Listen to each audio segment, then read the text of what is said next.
चलिए जानते हैं आज की देश और दुनिया की सिलेक्टेड काम की और महत्वपूर्ण 50 बड़ी खबरों को सिर्फ 10 मिनट में। पर अभी तक आपने इस चैनल को सब्सक्राइब नहीं किया है तो सब्सक्राइब कर दें। प्रधानमंत्री नरेंद्र मोदी ने दिल्ली के भारत मंडप में परीक्षा पे चर्चा कार्यक्रम किया। उन्होंने छात्रों से कहा कि मोबाइल और रील की दुनिया से बाहर निकलें और खुद पर भरोसा रखें। पीएम ने सलाह दी कि गैजेट्स के गुलाम न बने बल्कि अनुशासन को जीवन का हिस्सा बनाएं। उन्होंने कहा परीक्षा का डर नहीं, आत्मविश्वास जरूरी है। कार्यक्रम में लाखों छात्र और शिक्षक जुड़े। प्रधानमंत्री ने माता पिता से भी बच्चों पर दबाव न डालने की अपील की। 26 जनवरी की परेड से पहले दिल्ली में सुरक्षा कड़ी कर दी गई है। राजधानी को हाई अलर्ट पर रखा गया है और सीमाओं पर नाकेबंदी की गई है। ड्रोन और एंटी ड्रोन सिस्टम की तैनाती की गई है। हर वाहन की सख्त जांच हो रही है। संवेदनशील इलाकों में भारी पुलिस बल मौजूद है। अधिकारियों ने कहा किसी तरह की ढिलाई नहीं होगी। वित्त मंत्रालय के सूत्रों के अनुसार इस बार बजट में टैक्स स्लैब बदल सकते हैं। 1 लाख तक की सालाना आय को टैक्स फ्री करने पर विचार चल रहा है। इससे नौकरी पेशा लोगों को बड़ी राहत मिल सकती है। नई टैक्स व्यवस्था में छूट की सीमा बढ़ाई जा सकती है। सरकार का लक्ष्य मध्यम वर्ग को राहत देना है। बाजार में इस खबर से सकारात्मक माहौल है। संसद सत्र से पहले कांग्रेस अध्यक्ष खड़गे के घर विपक्ष की बैठक हुई। महंगाई, बेरोजगारी और चीन विवाद पर रणनीति बनी। विपक्ष ने तय किया कि सरकार से जवाब मांगा जाएगा। सभी बड़े दलों ने एकजुट होकर सरकार को घेरने की बात कही। सत्र के हंगामेदार रहने के आसार हैं। सरकार ने विपक्ष से सहयोग की अपील की है। बिहार के मुख्यमंत्री नीतीश कुमार ने दिल्ली में प्रधानमंत्री मोदी से मुलाकात की। उन्होंने बिहार के लिए विशेष पैकेज और राहत फंड मांगा। सियासी हलकों में मुलाकात के कई मायने निकाले जा रहे हैं। कुछ लोग इसे संभावित गठबंधन की दिशा मान रहे हैं। मुलाकात करीब 40 मिनट तक चली। भाजपा ने इस पर टिप्पणी करने से इनकार किया। पंजाब में मुख्यमंत्री भगवंत मान और राज्यपाल के बीच विवाद बढ़ गया है। राज्यपाल ने 2 बिलों को मंजूरी देने से इनकार किया है। आप पार्टी ने इसे लोकतंत्र की हत्या बताया है। सरकार का कहना है बिल जनहित में है। विपक्ष ने कहा कि आप संविधान की अनदेखी कर रही है। मामला अब केंद्र तक पहुँच सकता है। गृह मंत्री अमित शाह ने छत्तीसगढ़ में कहा कि नक्सलवाद लगभग खत्म हो चुका है। उन्होंने कहा कि 2026 तक भारत पूरी तरह नक्सल मुक्त होगा। शाह ने सुरक्षा बलों की तारीफ की और कहा अब विकास ही प्राथमिकता है। उन्होंने शहीद परिवारों से मुलाकात की। सरकार ने नक्सल क्षेत्रों में योजनाएं तेज की है। उन्होंने कहा भारत अब नए युग में प्रवेश कर रहा है। बसपा प्रमुख मायावती ने अपने भतीजे आकाश आनंद को बड़ी जिम्मेदारी दी। आकाश अब यूपी और उत्तराखंड में चुनाव प्रचार संभालेंगे। इसे पार्टी में नेतृत्व परिवर्तन की शुरुआत माना जा रहा है। मायावती ने कहा युवाओं को आगे लाना जरूरी है। कार्यकर्ताओं से एकजुट होकर काम करने की अपील की गई। आकाश ने भरोसा दिलाया कि वे मेहनत से पार्टी को मजबूत करेंगे। चुनाव आयोग ने फर्जी वोटिंग रोकने के लिए नई तकनीक अपनाने का फैसला किया। कुछ बूथों पर फेस रिकॉग्निशन सिस्टम लगाया जाएगा। चेहरा मेल न होने पर वोट नहीं डाल पाएंगे। उद्देश्य पारदर्शी चुनाव सुनिश्चित करना है। विपक्ष ने डेटा सुरक्षा पर सवाल उठाए हैं। ट्रायल कुछ राज्यों में शुरू होगा। सुप्रीम कोर्ट ने नेताओं के भड़काऊ भाषणों पर सख्त टिप्पणी की। कहा कि हेड स्पीच समाज का माहौल बिगाड़ रही है। पुलिस को बिना शिकायत केस दर्ज करने के निर्देश दिए। कोर्ट ने कहा नेताओं को संयम बरतना चाहिए। सोशल मीडिया पर भी नजर रखने के आदेश दिए गए। अगली सुनवाई अगले हफ्ते होगी। असम में राहुल गांधी की न्याय यात्रा को प्रशासन ने रोक दिया। सुरक्षा कारणों का हवाला देकर रूट डाइवर्ट किया गया। कांग्रेस कार्यकर्ताओं ने जमकर नारेबाजी की। राहुल गांधी ने कहा सरकार जनता से डर रही है। उन्होंने कहा हमारी यात्रा सत्य की राह पर है। कांग्रेस ने यात्रा दोबारा शुरू करने का ऐलान किया। महाराष्ट्र में महायुति गठबंधन की सीट बंटवारे को लेकर बैठक बेनतीजा रही। शिंदे और अजीत पवार गुट ने ज्यादा सीटों की मांग की। बीजेपी नेताओं ने मध्य मार्ग निकालने की कोशिश की, लेकिन कोई समझौता नहीं हो पाया। अगली बैठक अगले हफ्ते फिर बुलाई जाएगी। बीजेपी पर दबाव बढ़ता जा रहा है। केरल सरकार ने सुप्रीम कोर्ट में केंद्र पर आरोप लगाया है। कहा कि केंद्र राज्य को उसका टैक्स और फंड नहीं दे रहा, जिससे आर्थिक संकट पैदा हो गया है। सरकार ने तुरंत सुनवाई की मांग की है। केंद्र ने कहा वित्तीय अनुशासन का पालन जरूरी है। अदालत ने दोनों पक्षों को जवाब दाखिल करने को कहा।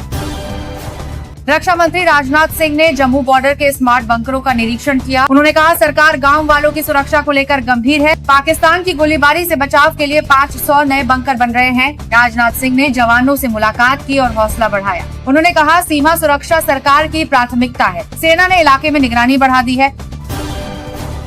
असदुद्दीन ओवैसी ने कहा कि अयोध्या में मस्जिद निर्माण में देरी हो रही है। उन्होंने सरकार पर जानबूझकर अड़चने डालने का आरोप लगाया। कहा कि मस्जिद निर्माण को लेकर राजनीति हो रही है। ओवैसी ने कहा मुसलमानों को इंसाफ चाहिए। उन्होंने समुदाय से शांति बनाए रखने की अपील की। सरकार ने कहा निर्माण कार्य समय पर पूरा होगा। अखिलेश यादव ने कहा कि उनका गठबंधन बीजेपी को झटका देगा। उन्होंने पिछड़े, दलित और अल्पसंख्यकों की एकता पर जोर दिया। कहा कि जनता बदलाव के मूड में है। समाजवादी पार्टी ने बूथ स्तर पर अभियान तेज किया है। बीजेपी ने इसे हताशा की राजनीति बताया। अखिलेश ने कहा, यूपी में साइकिल फिर दौड़ेगी। हरियाणा के किसानों ने सरकार को अल्टीमेटम दिया है। कहा कि गन्ने का रेट नहीं बढ़ा तो 25 जनवरी को हाईवे जाम करेंगे। किसानों ने सभी जिलों में पंचायतें बुलाई हैं। सरकार ने वार्ता की अपील की है। पुलिस ने सुरक्षा बढ़ा दी है। मुख्यमंत्री ने कहा, जल्द समाधान निकलेगा। शराब नीति मामले में ईडी ने दिल्ली सरकार के मंत्री को तलब किया है। आम आदमी पार्टी ने इसे बदले की राजनीति बताया। कहा, बीजेपी डर गई है क्योंकि हम जनता के लिए काम कर रहे हैं। ईडी ने मामले में कई नए सबूत जुटाए हैं। पार्टी ने कहा, हम जांच में पूरा सहयोग देंगे। सुनवाई अगले महीने होगी। लद्दाख को राज्य का दर्जा देने की मांग तेज हो गई है। स्थानीय नेताओं का प्रतिनिधिमंडल गृह मंत्रालय से मिला। सरकार ने विचार के लिए कमेटी बनाने का आश्वासन दिया। लोगों ने कहा, वे संवैधानिक अधिकार चाहते हैं। शांतिपूर्ण विरोध जारी है। अगली बैठक फरवरी में होगी। गणतंत्र दिवस समारोह में शामिल होने यूरोपीय यूनियन का प्रतिनिधिमंडल दिल्ली पहुंचा। कल पीएम मोदी और जयशंकर से मुलाकात होगी। दोनों पक्ष व्यापार और रक्षा सहयोग पर चर्चा करेंगे। प्रतिनिधिमंडल परेड में भी शामिल रहेगा। भारत EU रिश्तों में नई मजबूती आने की उम्मीद है। कूटनीतिक स्तर पर यह दौरा अहम माना जा रहा है। इसरो ने गगनयान मिशन के लिए क्रायोजेनिक इंजन का सफल परीक्षण किया। वैज्ञानिकों ने कहा, सब कुछ योजना के अनुसार हुआ। अगर सब सही रहा तो अगले महीने मानव मिशन का ट्रायल होगा। भारत अंतरिक्ष तकनीक में एक नई छलांग लगाएगा। इंजन पूरी तरह स्वदेशी तकनीक से तैयार हुआ है। प्रधानमंत्री ने वैज्ञानिकों को बधाई दी। FSSAI ने प्रोटीन पाउडर और जिम सप्लीमेंट्स पर नए नियम जारी किए। अब हर पैकेट पर चेतावनी लिखना अनिवार्य होगा। बिना लाइसेंस बिक्री पर कार्रवाई की जाएगी। युवाओं में बढ़ते हार्ट अटैक के मामलों के बाद यह कदम उठाया गया है। फूड सेफ्टी विभाग ने जांच अभियान शुरू किया है। लोगों से डॉक्टर की सलाह लेने की अपील की गई है। अमेरिका के राष्ट्रपति डोनाल्ड ट्रंप ने नया आदेश जारी किया है। भारतीय IT प्रोफेशनल्स के लिए H-1B वीजा मिलना मुश्किल होगा। कहा, अमेरिकी कंपनियों को पहले स्थानीय लोगों को नौकरी देनी चाहिए। भारतीय कंपनियों में चिंता बढ़ी है। विदेश मंत्रालय ने कहा, हालात पर नजर रखी जा रही है। कई टेक कंपनियों ने फैसले पर असहमति जताई है। सोने की कीमतों में आज 500 प्रति 10 ग्राम की गिरावट आई। शादी सीजन में खरीदारों को राहत मिली है। चांदी के भाव में भी मामूली कमी दर्ज हुई। विशेषज्ञों ने इसे बाजार में सुधार का संकेत बताया। अगले हफ्ते फिर बढ़ोतरी की संभावना है। लोगों में खरीदारी का रुझान बढ़ा है। मौसम विभाग ने दिल्ली, नोएडा और गुरुग्राम में रेड अलर्ट जारी किया। बर्फीली हवाओं से तापमान 3 डिग्री तक गिर गया है। स्कूलों में छुट्टियां बढ़ाने की संभावना जताई गई है। पहाड़ों पर भारी बर्फबारी जारी है। लोगों को सुबह और रात में सतर्क रहने की सलाह दी गई है। मौसम विभाग ने अगले 2 दिन कड़ी ठंड का अनुमान लगाया है।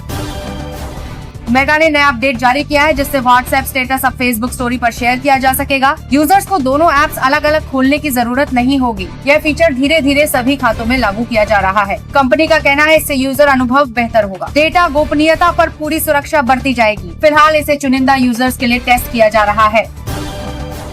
भारतीय रिजर्व बैंक ने बताया कि देश का विदेशी मुद्रा भंडार अब तक के सबसे ऊंचे स्तर पर पहुंच गया है। फॉरेक्स रिजर्व 600 अरब डॉलर के पार चला गया है। RBI ने कहा कि यह भारत की आर्थिक मजबूती का संकेत है। डॉलर के मुकाबले रुपया भी स्थिर बना हुआ है। निवेशकों में भरोसा बढ़ा है और बाजार में तेजी लौटी है। सरकार ने कहा, देश की अर्थव्यवस्था सुरक्षित और मजबूत है।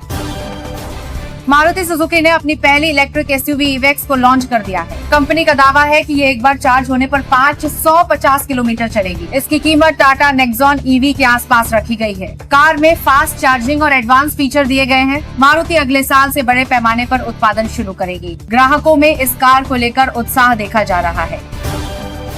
दिल्ली नगर निगम ने सिंगल यूज प्लास्टिक पर बड़ी कार्रवाई की। छापेमारी में 500 दुकानदारों पर चालान काटे गए। प्रशासन ने कहा, अभियान कल भी जारी रहेगा। लोगों से अपील की गई कि वे पर्यावरण को नुकसान न पहुंचाएं। निगम का लक्ष्य है कि दिल्ली को पूरी तरह प्लास्टिक मुक्त बनाया जाए। सख्ती के बावजूद कुछ बाजारों में उपयोग जारी है। किसानों के लिए राहत की खबर आई है। कृषि मंत्रालय ने घोषणा की कि PM किसान सम्मान निधि की अगली किस्त 28 जनवरी को जारी होगी। करीब 9 करोड़ किसानों के खातों में 2000 भेजे जाएंगे। सरकार ने कहा, ये रबी फसल की मदद के लिए बड़ी सहायता होगी। पैसा सीधे बैंक खातों में ट्रांसफर किया जाएगा। किसानों ने सरकार के इस फैसले का स्वागत किया। असम सरकार ने समान नागरिक संहिता OCC लागू करने की तैयारी तेज कर दी है। मुख्यमंत्री हेमंत बिस्वा शर्मा ने कहा कि बहुविवाह पर रोक वाला कानून तैयार है। इसे इसी सत्र में विधानसभा में पेश किया जाएगा। उन्होंने कहा, महिलाओं के अधिकार की रक्षा जरूरी है। बीजेपी ने फैसले का समर्थन किया। विपक्ष ने कहा, यह धार्मिक स्वतंत्रता से खिलवाड़ है।